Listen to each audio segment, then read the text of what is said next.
is Valley News Live at 6. Happy Monday on Martin Luther King Jr. Day. Thanks for joining us for this special digital edition of Valley News Live at 6. I'm Jessica Bringy.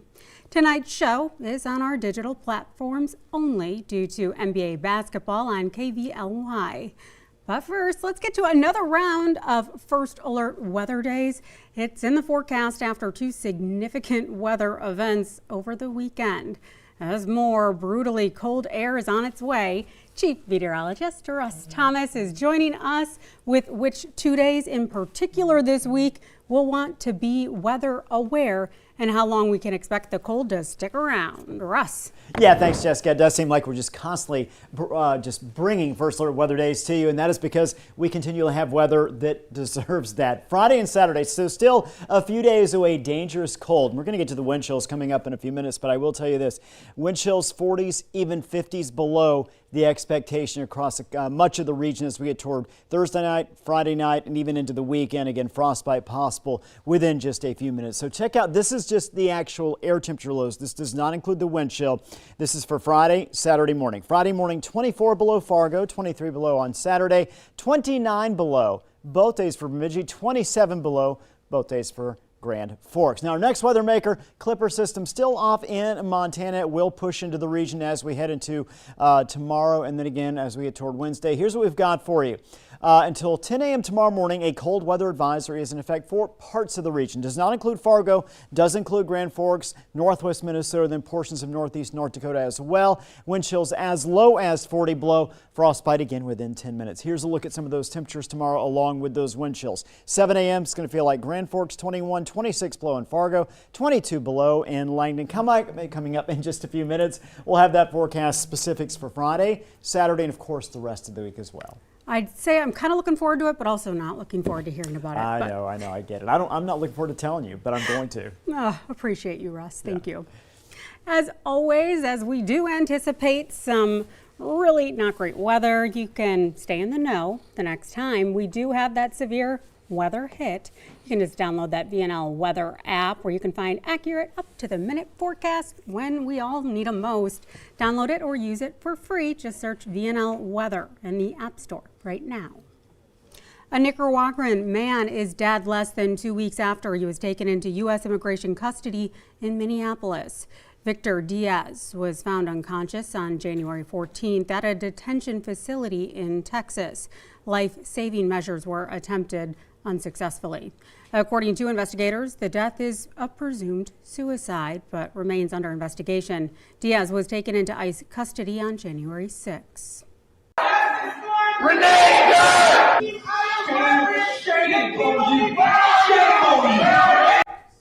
The U.S. Department of Justice is vowing to press charges after activists disrupted a church service in St. Paul yesterday. A live stream video you can see right here, posted online by Black Lives Matter Minnesota, shows protesters interrupting a worship service at City's Church. That's where David Easterwood serves as pastor. He's also the acting field director of Minnesota's ICE office. The Department of Justice is investigating potential federal civil rights violations for interfering with worship. However, activists are disputing the investigation, saying the focus should be on alleged atrocities by federal agents. Lawyers are trying to prevent one South Fargo man from standing trial for 3 separate shooting incidents. Attorneys for Ciandre Douglas are set to appear in court tomorrow. The defense previously filed a motion to sever the 12 charges filed against Douglas into 3 individual cases. Prosecutors say Douglas is responsible for the August 3rd killing of 20-year-old Elijah Hughes. However, the state is also looking to convict Douglas of attempted murder and aggravated assault for 2 other shooting incidents that happened in July of last year. His defense team argues the state should not combine all 3 cases, claiming there's no proof of connection. It could confuse a jury in addition to appearing prejudicial. The hearing is set for tomorrow in Cass County Court. Trig V. Hammer is making another bid for Congress. He's announcing today he's seeking North Dakota's sole U.S. House seat. This marks his second campaign for the position following an unsuccessful attempt in 2024. Hammer is a retired Marine, former educator, and political columnist. He says North Dakotans need stronger representation in Washington. For the first time in more than 3 decades, the founder of one of the largest oil companies in North Dakota plans to halt drilling in the state. Harold Hamm, the founder of Continental Resources, plans to halt drilling operations in the state's Bakken Shale Formation, citing low crude oil prices. This marks a major shift for the region where Hamm's innovations helped transform the U.S. into a top oil producer. Nationwide, the active rig count is down 15% from a year ago. Continental Resources could resume operations if oil prices rebound. A major convention center proposal is on the table for Fargo. The Kilbourne Group believes its plan to expand the Civic Center is the best option.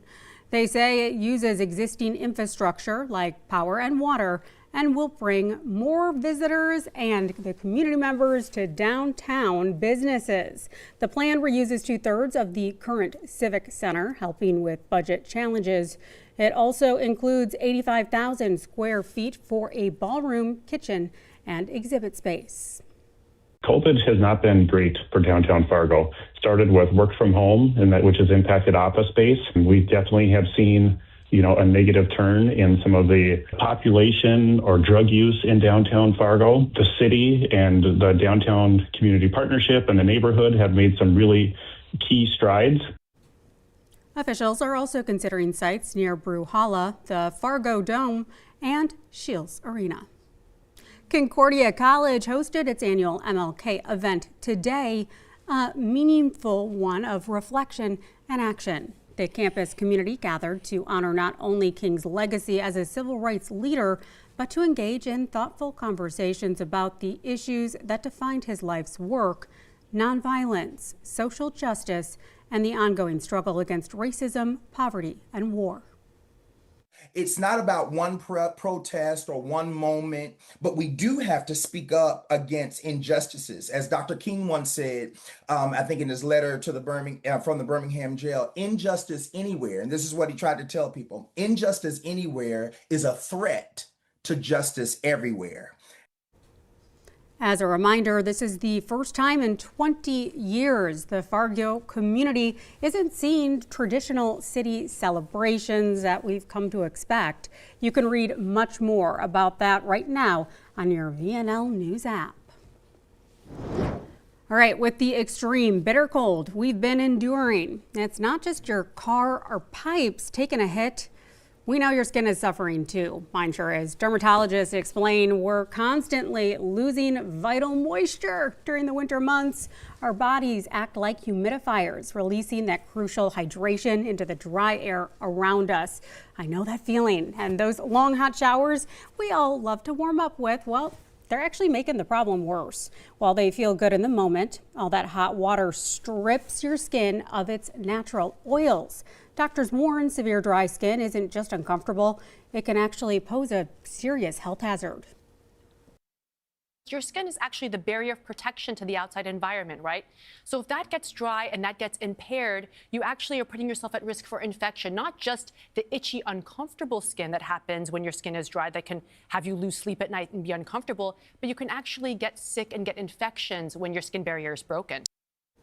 So here's what you do. Dermatologists advise swapping out products like retinol for thicker, more protective options. Think Aquaphor during these winter months. All right, Russ, kick it back over to you.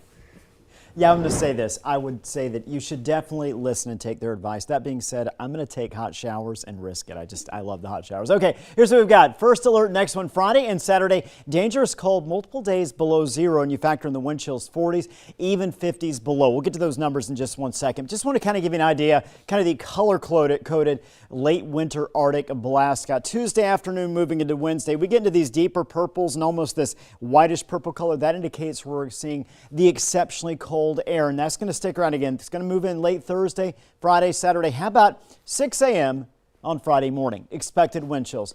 57 below Langdon, 53 below Howlock, 45 below in Fargo, 51 below Grand Forks. Now, Friday afternoon, 3 o'clock, gets better a little bit. Not bad, though. I mean, I should say not good at all, though. You can see 40s, 30s below when you factor in the wind chill in most areas. How about Saturday morning? Take a look at this. Howlock 62 below with the wind chill. That's the expectation Saturday morning. 59 below Thief River Roseau, 51 below again Grand Forks. And again, it's a forecast still a few days away, but it's going to kind of give you the idea of just how cold it's expected to be. By the time we get to Saturday, 3 p.m., again, we're seeing a little bit of improvement. As we jump in toward next week, we'll continue to see incremental amounts of improvement in terms of those wind chills. Now, in addition to that, there's a cold air advisory in place tonight, cold weather advisory. That is until 10 a.m. tomorrow morning. Wind chills of about 40 below, or certainly as low as 40 below overnight.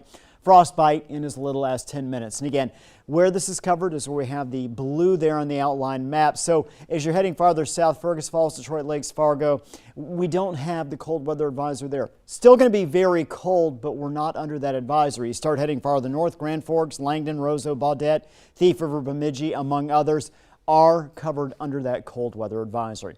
Take a look at our forecast here. We jump into Tuesday afternoon. We have some snow showers that will move mainly through our western and southernmost areas. Could see a few snowflakes as far north as Fargo, maybe even Grand Forks, but again, by and large, it's going to remain in our southern areas. Then we jump into Wednesday afternoon, Wednesday evening, another opportunity. This is Wednesday morning. Notice we've got the potential for a little bit of snow as it stands right now. Fargo, Grand Forks.